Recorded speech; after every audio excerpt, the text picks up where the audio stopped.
How are you today? Great. Today we're going to talk about research methods. An exciting topic, right? We're going to look at crime, punishment, and the social construction of criminality as examples for research methods. So our example is going to be incarceration. Do you think incarceration is rising or falling? That's right. Does anyone here have someone in their family or a friend who is incarcerated or has been incarcerated? My family too, it happens. It's something that impacts all of us. It's very important. Today we're going to compare deductive and inductive methodology and use the topic of incarceration. With deductive methodology, we have a process where we begin with theory and then use that theory to develop a research question. So we have something that we'd like to explain. In this case, it's incarceration. Then that thing that we're trying to explain becomes our dependent variable, the thing that varies in comparison to something else that's defined by our theory. What we're using our theory for is to come up with a causal explanation. What is it that could possibly be causing changes in our dependent variable? The theory ends up explaining what possible causal explanations could be. Those are called independent variables. So you can look over here at our chart. So we can see this when we look at the chart. There's actually been a really high rise in incarceration. The rise starts happening around 1980 and it just spikes. And you can see the chart ends in 2006. So way back in 1980 we have about 500,000 prisoners. And in 2006 we have almost 2,500,000. We're going to begin with conflict theory. There are some assumptions that come with conflict theory. First, that there's inequalities that exist between social groups. And second, that there's struggle over resources. And resources can be a variety of things. For example, we have money, but then we have these other things that are more, fuzzy, like being respected. Who remembers a little bit more about conflict theory? In terms of conflict theory, we have to look at, there's usually looking at the power. So we looked at white-collar crime for that. There's always a figure of power, so we said the white-collar crime person had status. So that's power over another group. And usually with the white-collar crime, they don't get fined as much as someone with a street crime. Street crime usually gets punished more severely. It could be anywhere, prison time, large amount of fines, records. But then with the white-collar crime, we notice that it's just kind of like a slap on the wrist and that don't do it again. So then we apply symbolic interactionism to it with the meaning behind what makes street crime, who is a white crime perpetrator. So like anytime we use symbolic interaction, we just know that it's applying the meanings, like what does it mean to be this or that, and what are the connotations behind each concept. Both poverty and unemployment are associated with increases in criminal activity and arrest. This is because people who can't make a living doing things that are legitimate may start participating in illegitimate activities, such as, selling drugs. You've seen the show Weeds, right? You take a normal housewife who's in the suburbs, she has a hard time economically and she gets involved with drugs. Well, this happens to people in all walks of life. Can you think of anything besides poverty that might lead to increased involvement in criminal activity? People who want to gain respect in some neighborhoods may be likely to get involved in criminal activities. It can, raise their status. Now, it would be very difficult to study what's happening everywhere. So we're going to look at one state, California, and look at one type of crime that people might be arrested for, and that's marijuana. With conflict theory, another important factor is who makes the laws, who's in power. And then we have changes in laws. We're creating increased criminality if we make more laws. That makes sense. More laws, more people to break the laws, and then there's more arrests. So we're going to test this hypothesis looking at the state of California and incarceration. Now you can see that there's been variability in the incarceration rates of people in California. And we need to see if there's been changes in laws that are about marijuana. So we can see that marijuana laws become more lenient, that incarceration rates should decline for marijuana users if our hypothesis is correct. So we're going to collect the data, and there we go, we have the data, and we look at marijuana laws passed in 1996. Medical marijuana is a law that makes it legal for people who smoke pot for medical purposes to be able to buy marijuana from people who are certified by the state to buy it. But in order to be able to buy marijuana legally or to grow and sell marijuana, you have to be certified. And for the user has to go to see a doctor. And I've heard that it's not very difficult right now in the state of Michigan to become a person who's legally allowed to use medical marijuana. So I interviewed students on their thoughts of decriminalizing marijuana or the purposes of using it for medical purposes, and most people were in favor of it. Most people said that they definitely thought it would be a good thing. They just were worried. The only concern that people had was that if we decriminalize marijuana, what else would we be decriminalizing? What else would we be saying is okay to use? But for the most part, everyone was really supportive of it. They thought it was a great idea. Pot was decriminalized in California in 2010. Now that means that anybody can smoke pot without going to a doctor, and you could go ahead and sell and grow pot without having to get certified by the state. So you would expect to have a lowering of arrest rates because of that change in law. So let's look at the data and see what we have here. Now it looks like there's a peak in 1994, 95 for the arrests of people who are prisoners in California for marijuana. And then it starts to decline after that point. Then again, we see a decline in 2010, 2011. Now, would you say that our hypothesis was supported or rejected? Our hypothesis is supported because the independent variable, changes in laws, was associated with a decrease in incarceration rates.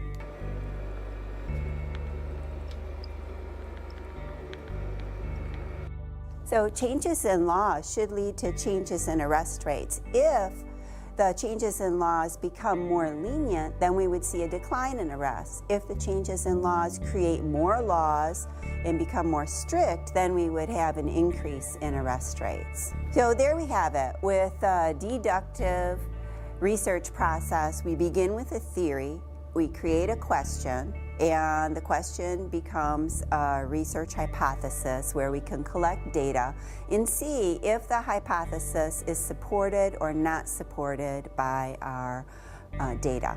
Now, in order to establish causation, we need to be sure that we meet three criteria. First is, does the two variables, the dependent and the independent, occur at the exact same time? Second, does the independent variable, which is supposed to be the cause, occur before the dependent variable? And the last, which is the most difficult, is that there's no spuriousness. No spuriousness means that there isn't an external variable that actually creates both the dependent and the independent variable. So when I was in school, an example that was given was that there is actually an increase in both shark bites and ice cream sales at the same time. So do you think shark bites causes ice cream sales to go up?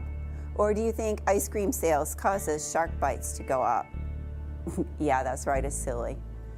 So the answer is, to the problem that there's an external variable. What is that external variable?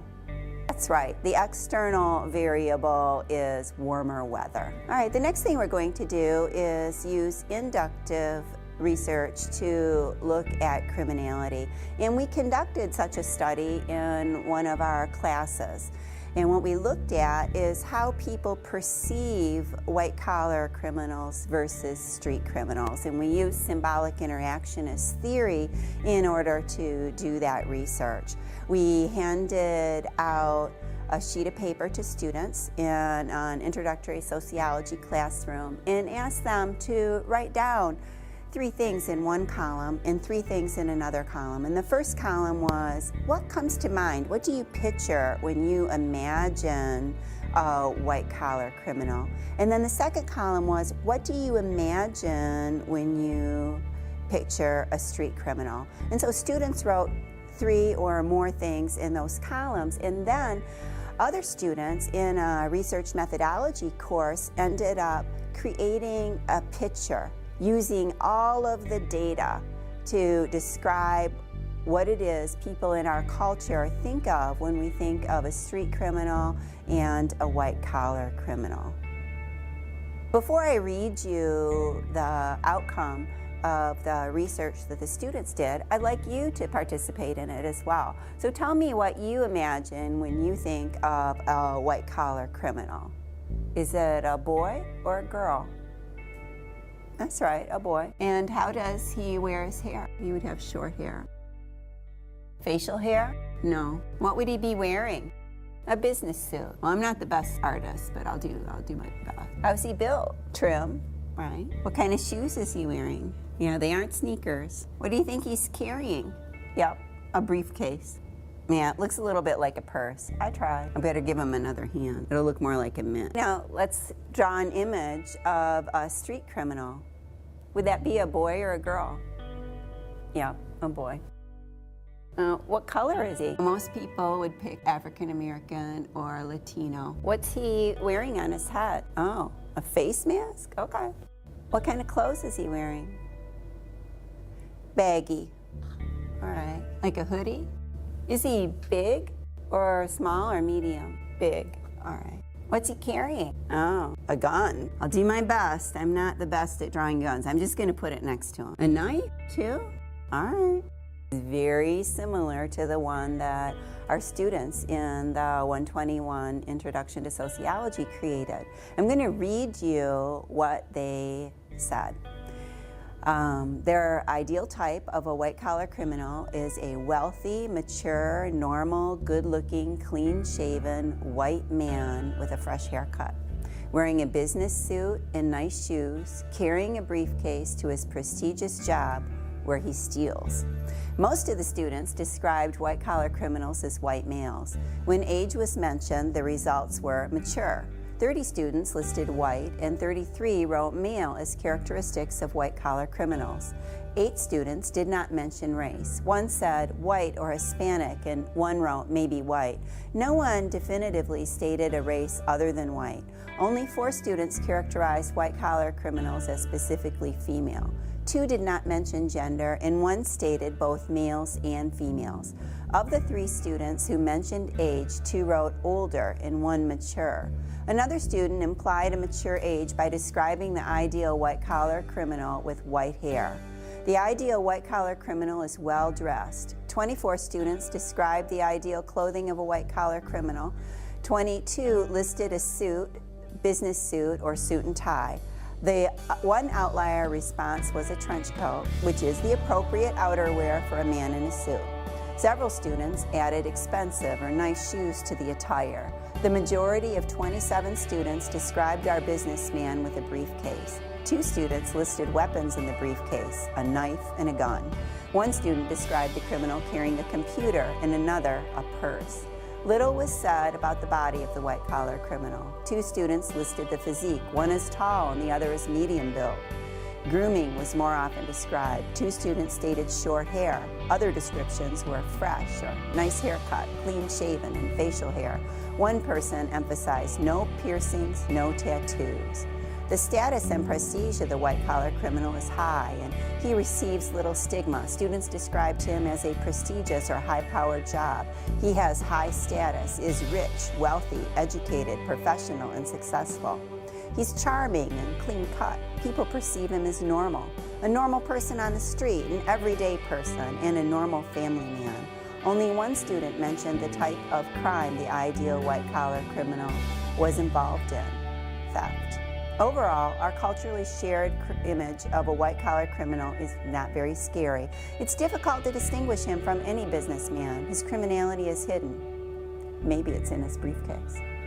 Let's make a comparison between the types of crimes that would be committed by these two individuals. So we look at environmental crime. Who would commit that? A white-collar criminal or a street criminal? That's right, that would be a white-collar criminal. Now let's think of the kinds of things that environmental crime encompasses. It includes things like polluting a river, dumping. Now, who would that harm? It could harm anybody in a community. If the water's polluted, it could cause illness. And if things are dumped, it could create problems for animals. It could hurt an entire community. Now let's compare this to a bank robbery. If you rob a bank, who would do that? The white-collar criminal or the street criminal? That's right, that's a street criminal activity. And who gets hurt when we rob a bank? Oh yeah, the people in the bank, they're frightened.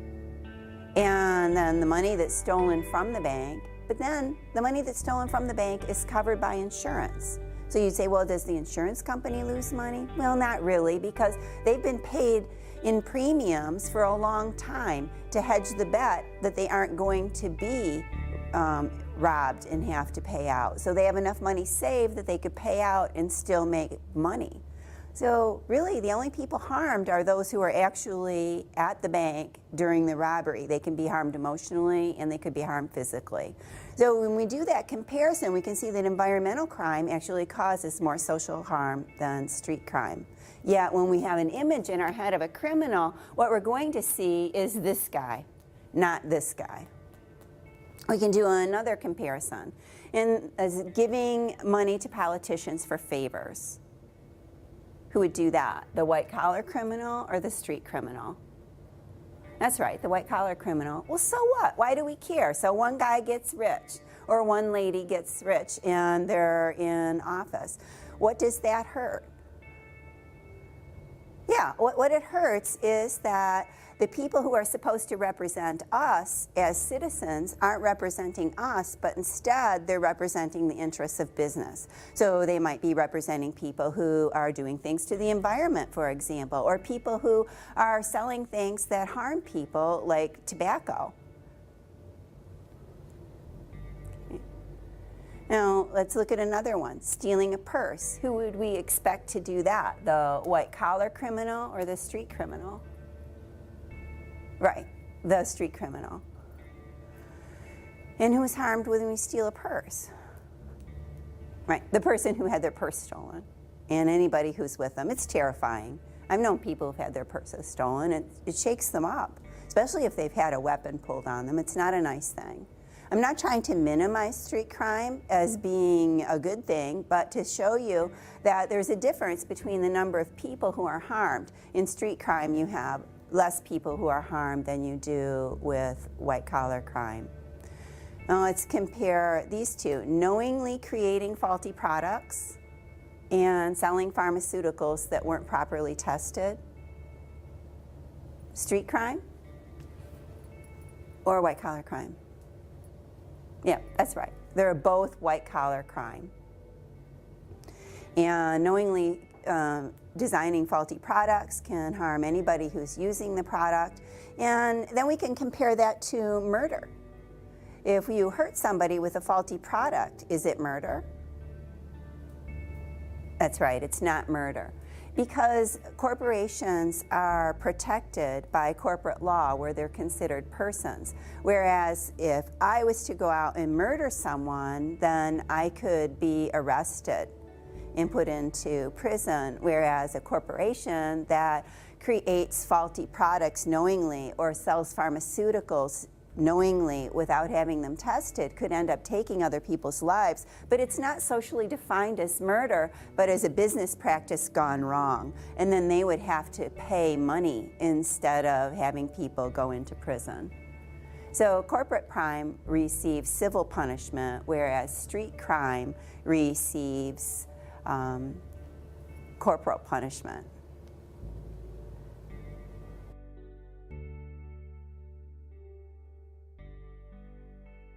Do you think that it would make a difference as far as the image of criminality if we were to arrest white-collar criminals publicly and march them before the media and put them in prison instead of having fines? Yeah, I think it might have a difference. People might start to see people in suits a little bit differently. They might start to see them as potentially causing harm to their community. It could mean a change in the entire way we view the world.